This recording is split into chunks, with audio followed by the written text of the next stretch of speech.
Welcome to Wilton Town Talks. We're your hosts, Jack, And I'm Matt. and we're here today with Tony Boucher, and she's the first select woman for Wilton. It's great having you in today. Oh, thank you. It's a pleasure to be here. So school year's kicking off. What are you doing right now, like to have to do with the Board of Education? Well, we are very, very carefully making sure that the schools did open on time because there were a lot of projects in the works, and sometimes those projects have to be scheduled around when school starts. And so there's a lot of activity that happened this summer around our schools. We've got a lot of projects. We're doing a lot of repairs, fixing up. Now we have a really great project that we just completed at Middlebrook. Everybody loves it. We also have other town buildings in Wilton. So the Board of Selectmen oversees both the school buildings and the town buildings as well. But there's other things that are happening too. And we have board meetings all the time. There are all kinds of ordinances that have to be updated. We have a budget process that we're just getting started on for the next calendar year. We're also celebrating the 250th anniversary of the signing of the Declaration of Independence. And the governor has asked all the towns to participate in activities in the year ahead. And so we've set up a subcommittee in our Parks and Rec department about the various things that town organizations can do. And one of the activities I'd like to propose, and I think if we're going to make it happen, is a parade on the 4th of July. You all know about the Memorial Day parade in Wilton. That's a big thing. Oh, yeah. But this year, this coming year, we're going to have two, hopefully.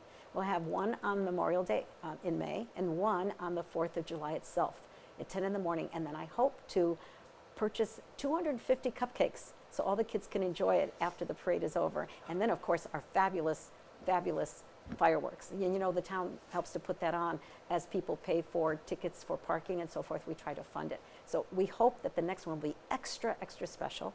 And we even have a fabulous display at Town Hall in the lobby with a gown that Queen Charlotte wore. She was the wife of King George, who the colonists were fighting against. And what it showcases is this beautiful silk gown along with a tea set and flowers and so on to show that the silk that the gown is made out of, along with tea, was being banned by the colonists because they were fighting against all the taxes that England was putting on them. And it sort of erupted with a lot of other things too as well, because they wanted self-determination. That is why we're called the Constitution State. Not because we signed the Constitution, although we did, we were one of the ones, but Connecticut in the 1600s actually had their own charter where they said that they would be governed by the free will of its people. Well, that didn't make England very happy. And so they pretty much were fighting for quite a long time for self-governance, and why we are able to put Connecticut, the Constitution State, on all of your license plates that you see. So this gown, Yes. you're saying it's in Wilton? It is. It's in Wilton. It's handmade, hand sewn, and it has 3 different layers of petticoats under it because they had corsets that were made out of bone, and then there's a leather work and so forth, and then there's another skirt on top of that. So I'm creating a sign that will show pictures of everything underneath the dress. A lot of people have come by and go, "Oh my God, that's extraordinary." It's quite beautiful, actually. Sounds amazing. I'd love to visit it sometime. Oh, please come. That'd be You know, awesome. anytime.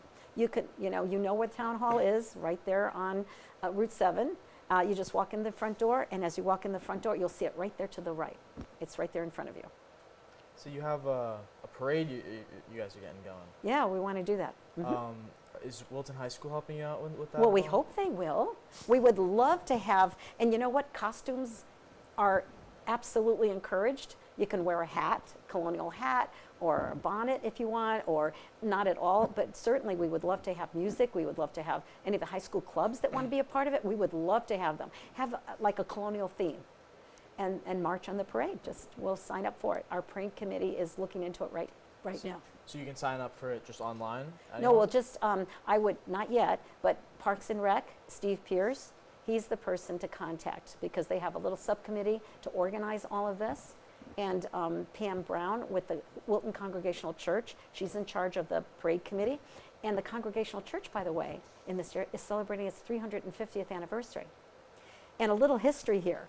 If you drive all over Connecticut, you're always going to see a Congregational Church with a white steeple that's very high in the sky, because that is how our little communities got started.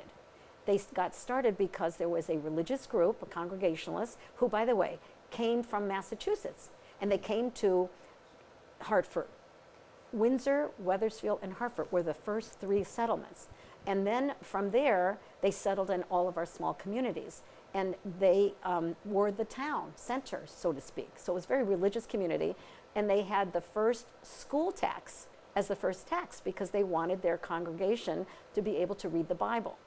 And then over the years, of course, we had the separation of church and state. But in the beginning, it was about all these Congregationalists setting up little settlements all over Connecticut back in the early 1700s. So you seem like you have a lot of knowledge on just the history of here in general, the U.S. Does that help you in your job at all, in your personal life? Oh, it does. You know, it's really important. Connecticut is set up differently than other states. We have 169 towns and communities. New York, for example, has a county government. You know, they have a town, a city, a county, and then a state. In Connecticut, we have the state, and then which I served there for many years, 22 years up in the House and the Senate. But we have individual town government, so we don't have that in-between layer that New York has. So Wilton is unique because the city of Norwalk, for example, has a town council, and they make all the budget decisions. In Wilton, the boards do not make the budget decisions. The final vote comes to every voter in Connecticut. It's called a town meeting form of government. So we will have boards. We have a Board of Education, Board of Selectmen, both of which I've served on in the past. We have a Board of Finance, and the Board of Finance requests a budget from both the school and the town, and they will look it over and then make a decision what they think the taxpayers can afford. And then they don't make the final decision. They recommend it and take it to the townspeople in May, and it's called the annual town meeting, and their people come and advocate for different things. We also have not just the budget, we also have bond items, meaning what do we pay for? Like one of the more interesting one is Ambler Farm. We have Ambler Farm, but it needs building repairs. And so they'll go to the public and say, will you agree to fix this building for, you know, $1 million or $1.5 million? And the townspeople get to vote yes or no. We've been very fortunate in the last couple of years. Our budgets have passed by overwhelming numbers, 78%, and all of our bond items have been approved by over 70%. So we've been very successful. That means the community really loves its town. It loves its schools. Some of the most, successful bond items have been for repair of school buildings and projects for our educational community. I believe that our educational institutions are our number one business, our number one priority in town. And then we have ASML, which is a big business in Wilton that is our number 2 priority, as well as our beautiful housing and neighborhoods and nonprofits that we have. Did you know that ASML in Wilton employs 3,200 people? And they have the largest research and development and advanced manufacturing plant in the entire United States, and that they actually produce 90% of all the machines that make the microchip and everything that we have, right, that is wireless, your cell phone, your computers, are all powered through the machines that make those microchips that go in there. And you might want to ask me and say, well, Tony, why is this huge international company that's making 90% of all these machines headquartered in little tiny Wilton that barely has 19,000 people? You know why? Because they believe this is the birthplace of the microchip. Years and years ago, 2 men, Perkin Elmer, both of them invented something called lithography in film and optics that were the precursor for the actual microchip. So they believe that and there's still people here that were engineers that worked there. They believe that the talent is here, the history is here, and as a result, they're growing here, and we couldn't be more thrilled. Because not only do they employ a lot of wonderful people, they also donate to all of our wonderful institutions. They've given money to the library, to the YMCA. They've given money to Ambler Farm. Hundreds of thousands of dollars in all of these places for students from other parts of the state to come and experience the great things that we have in our community. So you seem to work with the businesses in the town a lot. I do. What are some other types of businesses that we have here? Yeah. Well, we have a lot of healthcare companies here. almost all of them are represented, whether it's Hartford Health, Stanford Health, Norwalk Hospital, New Vance. We have a number of nursing homes and long-term care facilities in our town. We've had originally Melissa and Doug were headquartered here, which is a toy company, and also Blue Buffalo Blue Wilderness dog and cat food. They had their headquarters here as well for a really long time. I think they still have a few offices. And we have small little mom and pops. How about Rise Donuts? Has everybody had a Rise Donuts? I hope that you have. Okay, and the Painted Cookie, right? Yeah. Painted Cookie is another one. So there's a lot of homegrown, and believe it or not, Wave Hill Bread started in Wilton as well. Yeah? Yeah. Well, thank you so much for all of your insight on the town.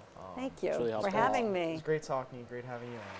Well, I love talking about a town that we all love so much. Okay. Well, that was our Wilton Town Talk. Thanks for watching. Bye, everyone.